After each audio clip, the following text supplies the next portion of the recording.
A man believes Satan decapitated his chickens. A woman sets her cancer on fire. A farmer's wife drowns her children so the demons will stop tormenting her. Was it sorcery or was it madness? This is the true crime story of Black River Falls, the cursed town that met absolute mayhem in the 1890s. Hi friends, I'm Katie, and this is Katie Does Crime. Thank you all so much for joining me today, and if you don't mind what one of my recent commenters called my annoying voice, please consider subscribing or supporting me on Patreon. It's my final spooky story for the month of October, and then we can go back to our regularly scheduled murders and scams. But this time, we're not talking about one hotel, nor one slaying. We're talking about a whole town's worth. The year was 1890, and the town was Black River Falls, Wisconsin. Today, it's a city of 3,500 people with antique shops and hiking trails and a large population of an endangered blue butterfly that gets its own festival every July. The Ho-Chunk Nation of Wisconsin American Indian tribe has its headquarters here. But at the turn of the century, it was a sawmill town, founded in 1839 to harness the power of the Black River that runs right through it and take advantage of the nearby forests. German and Norwegian settlers had come there looking for prosperity, and they found it. But in the late 1800s, something had changed. Bleak winter after a long, desolate winter had forced the local sawmills to close, and those who had chosen to weather the storm were met with the coldest cold and near starvation.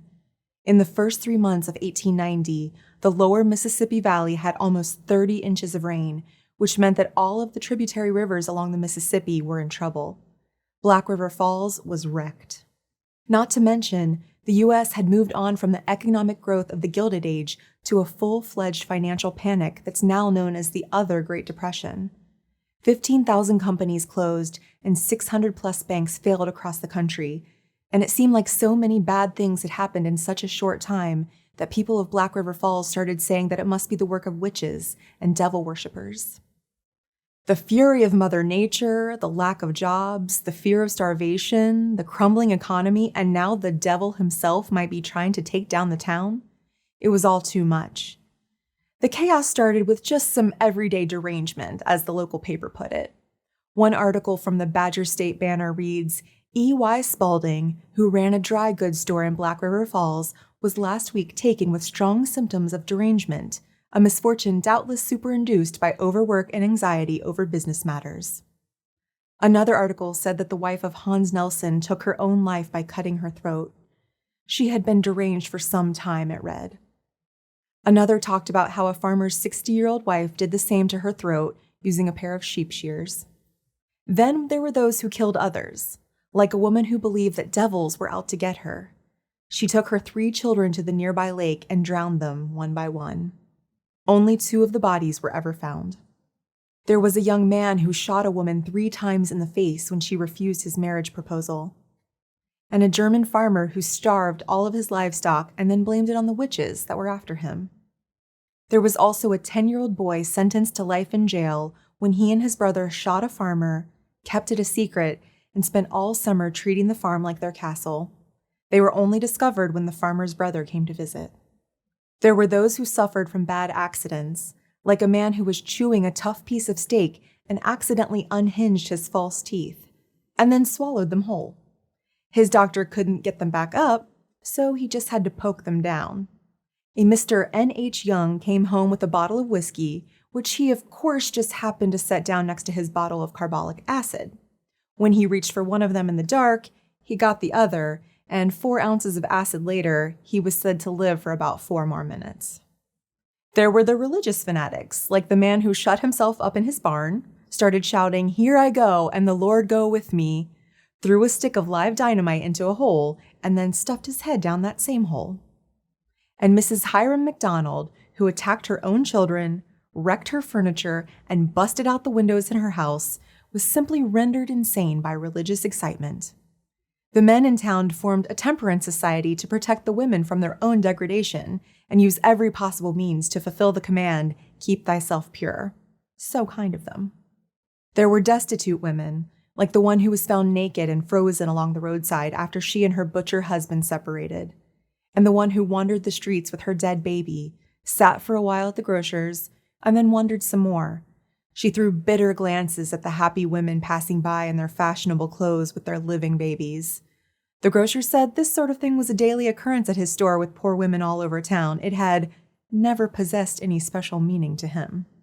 And there were those who had run-ins with the paranormal, like Adolf Vollmer, who was awakened each night by the sound of footsteps as his house suddenly lit up and doors began to swing. It would only last a minute or two, but it would happen several times in the early morning. One newspaper article read, "La Crosse was somewhat agitated last week by an alleged ghost, manifesting itself in the usual symptoms." You know, the usual ghost stuff. A little boy named Nestor went to see a traveling hypnotist who stopped in the town and then found himself unable to speak above a whisper for months. Doctors thought he must be under sort of a hypnotic trance. And then one day, he just got his voice back. There were also a ton of things being set on fire, like a McNabb who decided it'd be more practical to have a smaller house, and so burned his larger one to the ground. And a woman who found a sore on her back and thought, it's surely cancer and there's only one way to cure that. So she drenched herself in kerosene, went to the backyard, and lit a match. There was also a group of poor nomads who arrived one weekend and decapitated 18 of Farmer Sheldon's chickens. He thought the devil had made his home on the farm and burned down his own barn in a sort of exorcism. What he didn't know is that the nomads had already left and were enjoying 18 rotisserie chickens in the forest outside of town. But if you watched my recent video on being buried alive, you'll know that the story that caught my interest the most was the one about a Mrs. Sarah Smith, who was accidentally put to rest in the ground while she was merely in a coma-like state. They later dug her up to move her to an adjacent grave, and they found that she had turned to her side, lifted her right hand, and bitten off half of her fingers. Now, what I find most charming about these news reports, you know, in the way that you can find news about murder and mayhem charming, is how straightforward they are. News stories today always seem like they have all this opinion mixed in, but these from the 1800s are like, Mrs. Carter sustained internal injuries and was later found trying to strangle herself with a towel. The end. So many people were dying in this small town that people in Chicago got together and bought them a new hearse. So, do I think it was demons driving people to wreak havoc on themselves in this town? I mean, of course, a part of me wishes it was so, this being spooky season and all, but I actually think it was something more like incredible grinding stress. In the early 1890s, the extremely contagious bacterial disease diphtheria ravaged the town, taking the majority of Black River Falls children. Schools closed, people panicked, and feeling like there was no other option to save themselves, they would burn down the houses of anyone who caught it. As the disease spread, the townsfolk turned to alcohol, unraveled, and took their own lives to cope with the constant threat of death. Not only the threat from diphtheria, but from the sawmills closing and the businesses failing and even the weather taking the crops. It's no wonder so many of the town's news stories mention madness and derangement. There's only so much pressure you can take. One teenager took her own life at the time, and in the note she left behind, she said that she was overworked by her parents, who were probably just trying to keep their business alive. People were just trying to keep their lives together in the depths of despair. So, of course, they wanted to blame some kind of black magic for making it all happen. It seems like in the early 1900s, the curse was lifted. The town went back to relative normal as the United States became a world power, 5 railroad systems were established, oil was just seeping up through the ground, and we became the largest agricultural producer. The age of the automobile, the telephone, and electricity had come, and the Roaring '20s were right around the corner. The devil left Black River Falls. So what do you think happened in the town over the course of those 10 years? Was it witchcraft or just a really, really bad stroke of luck? Let me know in the comments. And if you'd like to read or watch more about this cursed town, check out the book Wisconsin Death Trip and the movie by the same name. I'll link them in the description for your spooky enjoyment. Happy Halloween, All Hallows Eve, and Day of the Dead to you. Thank you for tuning into my YouTube video. I'm just a true crime fan like you are, and I really appreciate you taking a chance on me. Please like this video and subscribe to my channel if you liked spending this time together. I'd be so appreciative. Until next time, I'm Katie, and this has been Katie Does Crime. And a large, that's a weird word to get wrong. And the town was Black River Falls, Wisconsin versus without Wisconsin. And 600 plus Did I say pus? Was it Richcraft? Check out the book Wisconsin. I said Wisconsin again. Oh my gosh, that's how I say that word. I'm just a true crime fan like you are. I think I just said fam. I'm a fam.